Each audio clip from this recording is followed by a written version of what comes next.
아까 우리 장로님께서 김봉희 장로님께서 잘 소개해 주셨는데요. 제가 그 일정을 사실 오늘 아침에 급하게 순서지 작업을 하면서 미처 확인을 잘 못해서 좀 오타가 많이 있었습니다.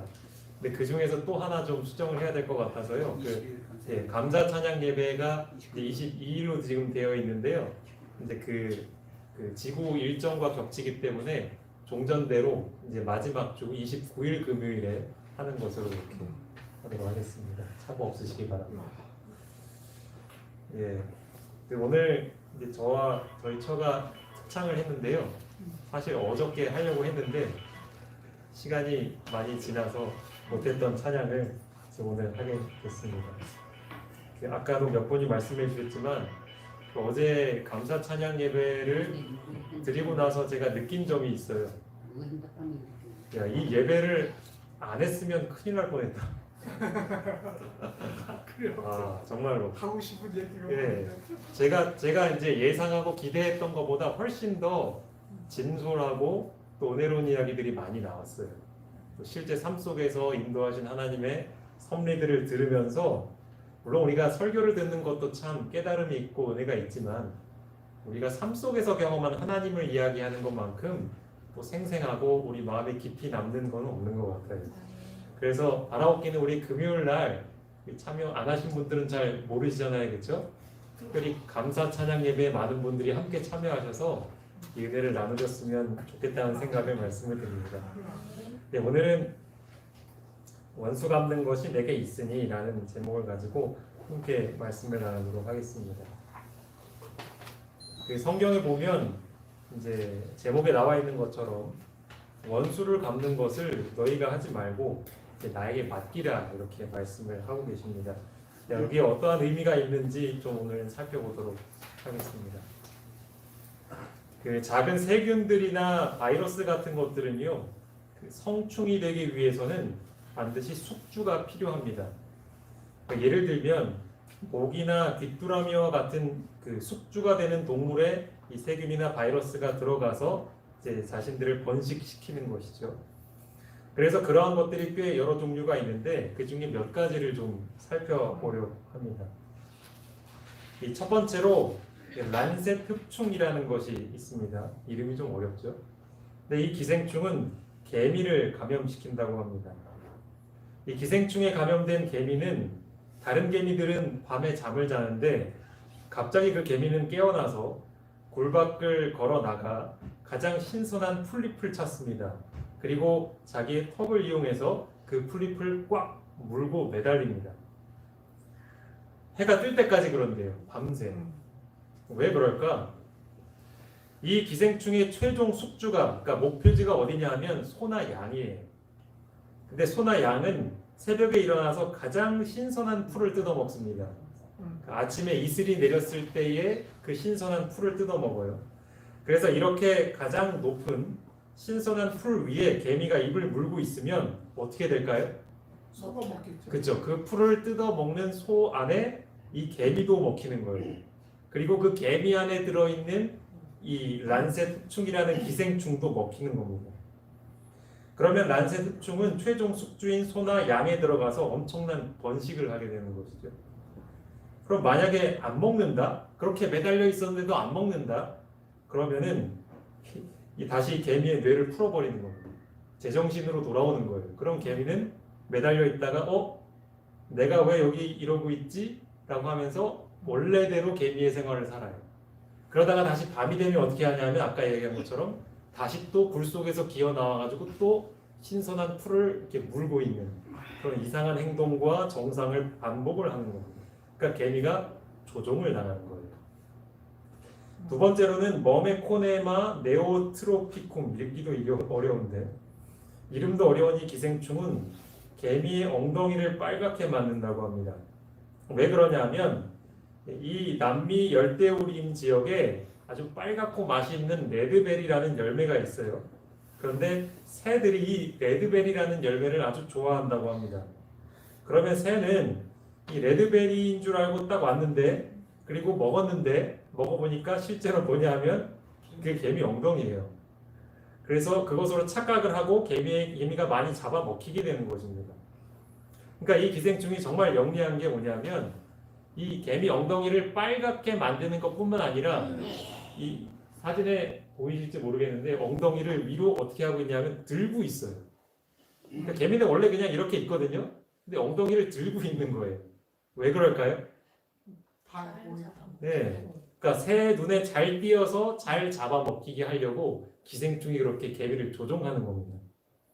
가뜩이나 빨간데 눈에 잘 띄니까 더 잡아먹힐 확률이 높아지는 것이죠.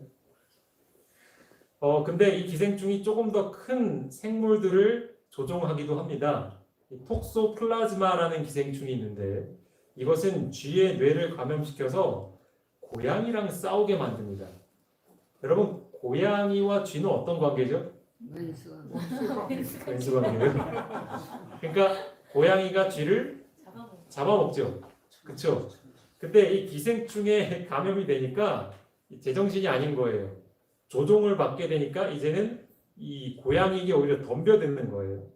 그래서 고양이의 오줌 냄새를 맡아서 공격성이 증가가 되는 거예요. 근데 이게 원래 쥐의 습성이 아니고 기생충이 시켜서 그렇게 되는 겁니다. 이 기생충의 최종 숙주가 고양이가 되기 때문에 쥐가 잡아먹히면 이 기생충의 목적이 달성이 되는 거예요. 자, 그럼 제가 다시 여쭤볼게요. 여러분, 쥐가 자기가 잡혀먹을 줄 알면서도 왜 고양이에게 대들까요? 기생충이 그렇죠. 기생충에 감염이 돼서 조종을 하기 때문에 그런 것이죠. 감염이 되었기 때문에 자기도 모르는 사이에 그런 행동을 하게 되는 것입니다. 머리가 돌아나. 그럼 제가 말씀드릴게요. 그럼 우리가 죄에 감염이 되면 어떻게 될까요? 나도 모르게 죄를 짓기. 그렇죠. 나도 모르는 사이에. 그리고 내가 하고 싶지도 않는데 죄를 짓게 되는 거예요. 그러면 상대방이 그렇게 감염이 돼서 날뛰는 걸 보면 우리는 어떤 생각이 들까요? 예를 들어서 우리 남편이 감염이 됐어요. 그래서 계속 미운 행동을 하고 나를 괴롭게 만들어요. 그럼 난 어떤 생각이 들까요? 나도 그렇게. 미워요. 밉죠. 그렇죠. 일단 밉다는 생각이 들죠. 기분이 나빠요. 미워요. 그런데 좀 더 생각해 보면 우리 장로님 말씀해 주신 것처럼 불쌍한 거예요. 왜냐? 감염이 돼서 그런 거예요. 보이지 않는 죄의 생각에 감염이 되어 있기 때문에 자기도 모르게 조종을 당하고 있는 거니까. 여러분, 예수님이 십자가에 달리셨을 때 예수님께 대든 사람들이 있었습니다. 아십니까? 야, 네가 하나님의 아들이라 그랬잖아. 그러면 한번 내려와 봐. 그럼 우리가 네가 하나님의 아들인 거 믿어볼게. 그렇게 침을 뱉고 욕을 하는 사람들이 있었죠. 근데 심지어는 그 사람들이 하나님 모르는 사람들이 아니었잖아요. 근데 그때 예수님이 어떻게 하셨을까요? 자, 우리 앞에 있는 성경 말씀 함께 읽어보겠습니다. 이해 시작. 이에 예수께서 이르시되 아버지 저들을 사하여 주옵소서 자기들이 하는 것을 알지 못함이니이다. 네, 예수님이 사해달라고 용서해달라고 기도하셨어요. 왜 그렇게 기도하셨을까요? 저들이 죄에 빠져서 모르니까 불쌍하니까 저들이 자기가 하는 것을 모르고 마귀가 하는 것을 자기들이 하는 일을 알지 못하고 있다는 걸 네. 예수님은 알고 계셨기 네. 때문에 그렇죠. 그러니까 용서해달라고 기도하실 수 있었던 겁니다. 그러니까 예수님은 이 사람들의 행동이 어디서 온 것인지 그 정체를 알고 계셨다는 거예요. 죄에 감염이 되어서 자기가 하는 짓을 알지 못하니까. 그렇다면 우리도 상대방이 그렇게 죄에 감염이 되어서 미운 행동을 하는 걸 알고 있다면 우리도 이렇게 행동할 수 있을까요? 용서해 줄 수 있을까요? 네. 이런 걸 바로 뭐라고 하냐 하면 용서라고 하는 것입니다. 예전에도 제가 한번 말씀을 드렸는데 우리가 스페인에 가면은 투우를 하죠. 그렇죠? 투우사는 망토를 흔들어서 소를 흥분시켰다가 달려오면 피해버리는 겁니다. 마찬가지로 사탄은 우리 주변에 남편이라는 망토, 때로는 자녀라는 망토, 이웃이라는 망토를 흔들고 우리를 화나게 합니다. 그러면 우리는 성질이 나니까 남편을 들이받고 자녀를 들이받고 나를 화나게 하는 이웃을 들이받는 거죠. 진짜 투사를 들이받아야 되는데 자꾸 애꿎은 사람들만 들이받는 거예요. 이거는 왜 그러냐?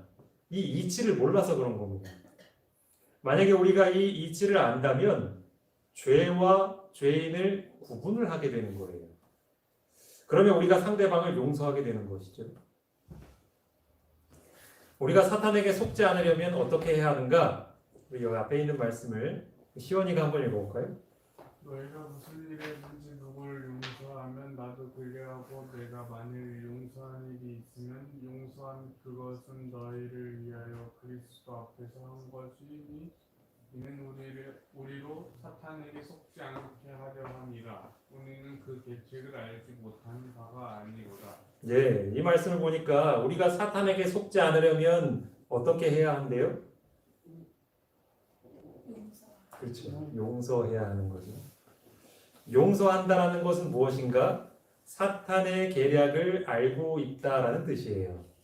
사탄의 계략을 알지 못하면 우리는 용서를 하는 대신에 똑같이 사탄에게 속습니다. 내 남편이 속았던 것처럼 나도 속는 거예요. 그래서 우리는 우리 자신을 잘 살펴봐야 하는 것입니다. 사탄이 우리 남편에게 미운 행동을 하도록 하잖아요? 그럼 그때 내가 성질을 냅니다. 당신 도대체 왜 그러는 거야? 그럼 나는 어떻게 된 거예요? 나도 속는 거죠. 나도 속는 거예요. 그러니까 용서한다는 말은 무엇인가? 사탄의 계책을 안다. 바꿔 말하면 사탄에게 속지 않는다라는 것입니다. 내가 용서하지 못한다면 여전히 난 속고 있는 것이죠. 그래서 우리는 상대방이 미운 행동을 할 때 이 행동이 어디서 온 것인가를 생각을 해봐야 되는 겁니다. 그럴 때 우리는 속지 않고 이길 수 있는 거예요. 네, 우리 앞에 있는 말씀을 좀 함께 읽어보도록 하겠습니다. 내 사랑하는 자들아, 시작. 내 사랑하는 자들아 너희가 친히 원수를 갚지 말고 하나님의 진노하심에 맡기라. 기록되었으되 원수 갚는 것이 내게 있으니 내가 갚으리라고 말씀하시니라. 네, 여러분 여기 그림이 보이시죠? 네. 여러분도 이렇게 칼을 갈아보시고 계신 적 있으셨나요? 나한테 이렇게 했어. 내가 누군 줄 알고 나한테 감히 막 그러면서 칼을 갈아보신 적. 하나님께서는 그런 우리에게 이렇게 말씀하시는 겁니다. 내 눈앞에 있는 그 원수 내가 갚을게. 만약에 내가 갚으려고 하면 결국 너도 속는 거야. 그러니까 원수를 네가 갚지 말고 나에게 맡겨라. 그게 바로 이 성경 말씀을 쉽게 풀이하면 그렇게 되는 거예요. 그러니까 우리가 용서를 하려면 가짜 원수와 진짜 원수를 알아야 되는 거예요. 근데 대부분의 경우에 어떠냐면 우리 눈에 보이는 원수는 가짜 원수예요. 그런데 진짜 원수는 눈에 보여요, 안 보여요? 안 보이는 거예요. 그러니까 바꿔 말하면 죄와 죄인을 구분하는 것입니다. 만약에 우리가 눈앞에 있는 원수에게 직접 복수를 한다. 그러면 어떻게 되는가? 내 안에 점점 사랑과 기쁨이 넘쳐나겠죠? 여러분 복수를 꿈꿔보신 분들은 아시죠? 그렇죠? 여러분이 마음이 평안이 점점 더 증가하는가요? 마음? 아니죠. 복수하려는 생각 때문에 분노와 미움의 생각이 더 가득 차게 되죠. 그러니까 우리가 복수를 하려고 하면 이런 부작용들이 나타나는 거예요. 뭐가 손상이 되는가? 우리의 성품이 손상되기 시작하는 거예요. 제가 지난번에도 말씀드렸지만 영적 싸움에 있어서 우리가 절대로 적에게 넘겨주어서는 안 될 선이 뭐냐 하면 우리의 성품이에요. 우리 성품이 망가져 버리면 우리가 뭘 해도 지는 거예요. 사단은 그걸 알고 우리에게 공격을 해오는 것이죠. 그러니까 사탄에 의해서 상대방이 조종을 당해서 나를 공격을 한다. 그러면 나도 그가 너무 미워서 복수를 하고 싶어. 나에게 한마디로 던졌으면 난 두 마디를 해서 더 타격을 주고 싶어. 라고 해서 행동을 하면 나도 똑같이 조종당하는 거예요. 그러면 두 사람은 있는 대로 상처를 받고 결국은 뒤에서 웃고 있는 건 누구냐면 사단인 거예요. 그래서 성경은 악을 뭐로 이기라고 했는지 기억나세요? 선으로. 그렇죠. 선민이가 한번 읽어볼까요? 악에게 지지 말고 선으로 악을 네, 악에게 지지 말고 선으로 악을 이기라. 사단은 우리들에게 감정을 넣어주고 생각을 넣어줘서 폭발하게 만드는 것입니다. 흥분을 잘하고 쉽게 표출한다. 특별히 내가 그 부분에 좀 약점이 있다라고 한다면 여러분들은 특별히 주의를 하셔야 되는 거예요. 일단 감정이 들어오면 바로 이렇게 흥분해 버리는 것은 두 가지 경우. 지금 말씀드린 그 이치를 알지 못하기 때문에, 즉 죄와 죄인을 구분할 수 있는 그 부분을 이해를 못하기 때문에 그럴 수 있어요. 또 한 가지 경우는 무엇인가? 이게 안다고 해서 실전에서 여러분 바로 이게 실행이 되는 게 아니에요. 연습을 해야 돼요. 연습. 아, 그렇지. 누군가가 내 눈앞에 보이는 누군가가 내 감정을 흔들려고 한다? 그러면 예전처럼 흥분을 빡 하려고 할 때 그때 누구를 기억해야 되는 거예요? 예수님. 예수님 도와주십시오. 그래서 감정이 들어오고 또 그것을 표출하려고 할 때 이제는 우리에게 예수님이 계시니까 이것을 얼마든지 조절할 수 있는 것입니다. 자, 여기 앞에 있는 말씀을 제가 한번 읽어보겠습니다. 마음을 아프게 하는 힐책의 말을 들을 때에 마음을 하나님의 말씀에 두고 마음속에 하나님의 허락들을 간직하라. 남에게 천시당하거나 부당한 비난을 받을 경우에 과격한 말로 대답하지 말고 아래에 귀한 허락의 말씀들을 되새기라. 제가 어제 여러분들이 간증하시는 이야기를 들으면서 특별히 이제 그 중에 정동희 집사님이 하신 말씀이 기억에 남는데요. 말씀을 계속 이렇게 암송을 하기로 결심을 하시고 암송을 하시다가 이제 당장 이제 눈앞에 물이 안 나오고 여러 가지 복잡한 문제들이 생기니까 그게 지장이 생겼다는 이야기를 하시잖아요. 그러니까 이게 우리의 실전이에요, 실전. 그러니까 우리가 설교 시간에 들어서 아멘, 아멘 하고 넘어가지만 우리가 실제로 사단의 공격을 받으면 이게 흔들리는 거예요. 그러니까 어느 누구도 자신할 수가 없는 것이죠, 그렇죠? 그렇기 때문에 우리는 어떤 연습을 해야 하는가? 내 마음을 움직이고 흔들려는 사단의 어떤 공격이 느껴진다. 그러면 자동 반사적으로 예수님. 그리고 자동 반사적으로 어디에 마음을 두라고 얘기 나와요? 하나님의 말씀에 마음을 두라. 그렇죠? 그러니까 우리가 말씀을 왜 외우는가? 그 외우기도 어려운 거예요. 우리가 말씀을 왜 필사를 하고 왜 아침에 말씀을 묵상하는가? 결국 실전에서 써먹으려고 하는 거예요. 사단이 우리의 마음을 공격할 때 바로 대항할 수 있는 힘을 얻기 위해서 우리가 말씀을 마음에 둬야 되는데 그게 준비가 잘 안 돼 있으면 그게 바로 안 튀어나와요. 잘. 그죠? 그래서 연습이 필요한 거예요. 연습이. 복수하고 싶은 생각이 차오를 때 우리는 온 힘을 다해 우리의 온 생각을 다해서 예수님께 그리고 그분의 말씀에 두기 위해 우리의 최선을 다해야 하는 것입니다.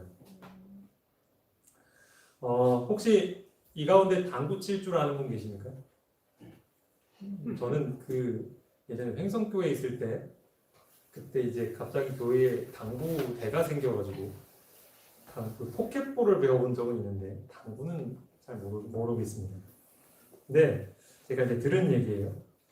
이 당구를 이제 좀 어느 정도 수준 있게 치면은 원래는 이제 사구 당구라고 해가지고 공을 4개를 놓고 치는데 이제 고수가 되면 이 공을 3개만 놓고도 친대요.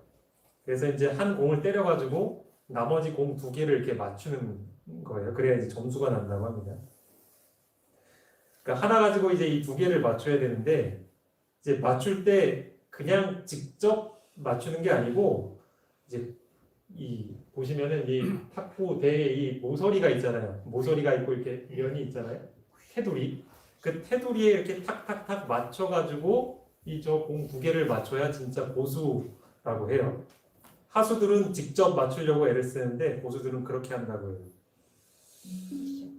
이것은 우리의 영적인 싸움에 있어서도 아주 밀접한 관련이 있습니다. 여러분은 이 영적인 싸움에서 고수인가 하수인가 그걸 어떻게 판가름하느냐? 내 눈앞에 원수가 나타났다. 그 원수가 내 마음을 지금 건드린다 하면 하수는 어떻게 하냐면 그 사람과 싸워요. 당신은 왜 그래? 하면서. 그런데 고수는 어떻게 하느냐? 고수는 누구에게 원수를 갚아달라고 요청하냐면 하나님께 원수를 갚아달라고 요청을 합니다. 여러분은 고수이십니까? 하수이십니까? 왔다 갔다 해. 왔다 갔다 하십니까?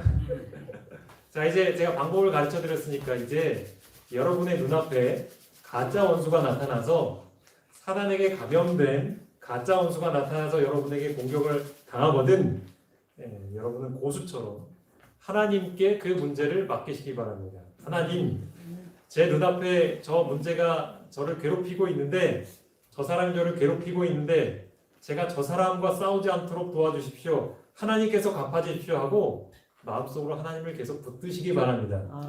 그러면 하나님께서 우리 마음 또한 지켜주실 뿐만 아니라 그 사람에게 합당한 처리를 하나님께서 직접 해주실 겁니다.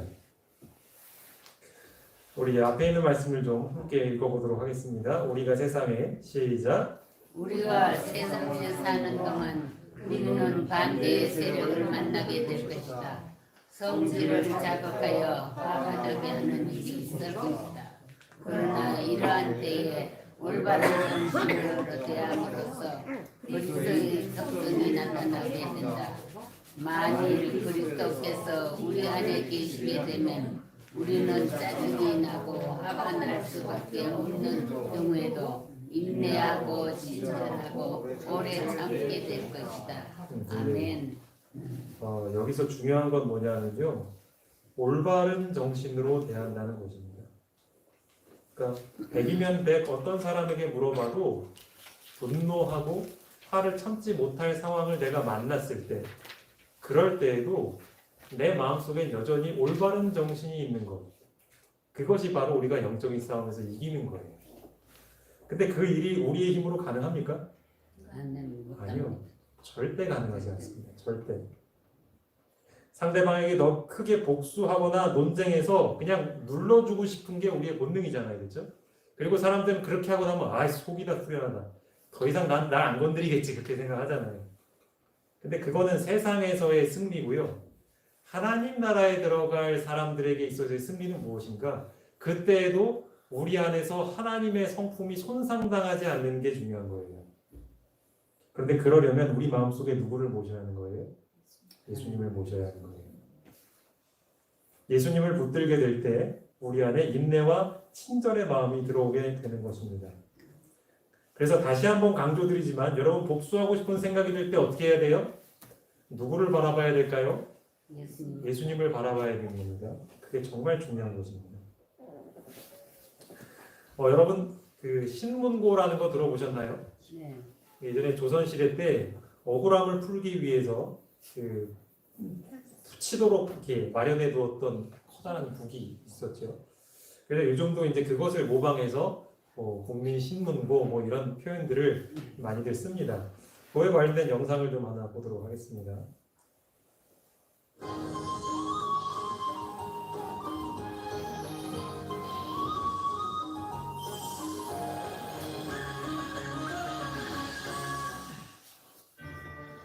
조선 건국 초기 태종은 백성들이 억울한 일을 임금에게 직접 알릴 수 있도록 신문고라는 북을 설치했습니다.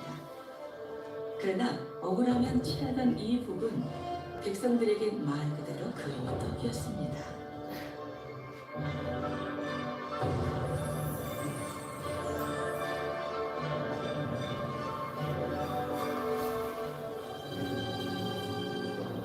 억울한 일을 당해도 말할 데가 없는 백성을 위해 신문고가 설치됐다는 소식에 힘없고 가난한 백성들은 신이 났습니다.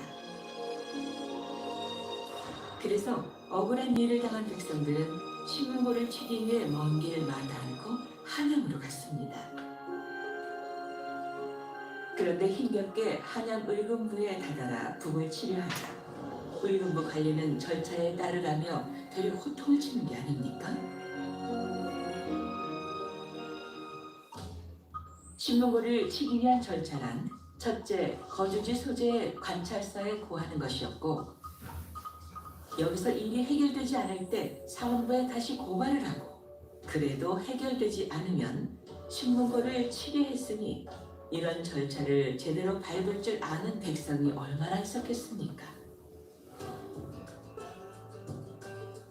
그런데 절차를 무시하고 신문고를 칠 수 있을 때가 있습니다. 바로 영모 사실을 알릴 때였습니다. 형제들을 죽이고 왕자를 차지했던 태종은 그 무엇보다 영모를 두려워했고 이 때문에 영모는 항상 누구라도 알릴 수 있도록 한 겁니다. 태종은 백성을 위한다는 명분과 영모를 차단할 수 있는 일석이조의 정치적 효과를 노리고 신문고를 설치했던 겁니다. 억울하면 북을 올려라. 덕치의 상징으로 백성을 위한 배려로 알려진 신문고. 그러나 그 북소리는 백성보다 왕의 권위와 신성함을 드러내고 여론 수렴의 상징물으로만 존재했던 것입니다.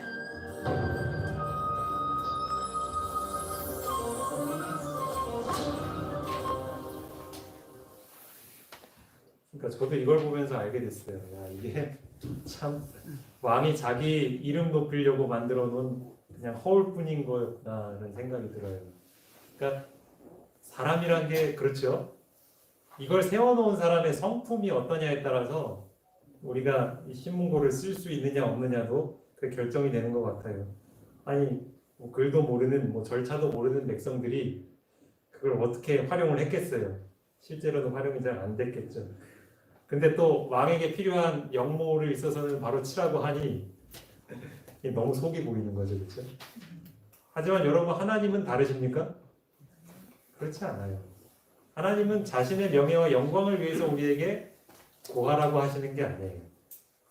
하나님도 우리에게 신문고를 치라 하셔요. 내 눈앞에 억울함과 분노의 문제가 생길 때에 우리도 하나님을 향해 신문고를 좀 올려야 하지 않겠습니까? 그건 절차도 필요 없습니다. 하나님께서는 즉시 그 문제를 해결해 주십니다. 그래서 여러분 이제 올 일주일을 사시면서 꼭 여러분들이 이러한 상황을 맞닥뜨리시게 된다면 오늘 말씀을 잘 기억하시고 실천해 보시기 바랍니다. 마음에 평안을 깨뜨리고 우리 마음에 분노가 가득 차게 하기 위해서 사탄이 우리 주변 사람들을 위하여 우리를 통하여 시험을 하려고 할 때 그때 우리를 구원하실 예수님을 기억하시고 마음속으로 신문고를 올리심으로 승리하시는 그런 하루하루가 되시길 바라면서 말씀 마치도록 하겠습니다. 기도할까요?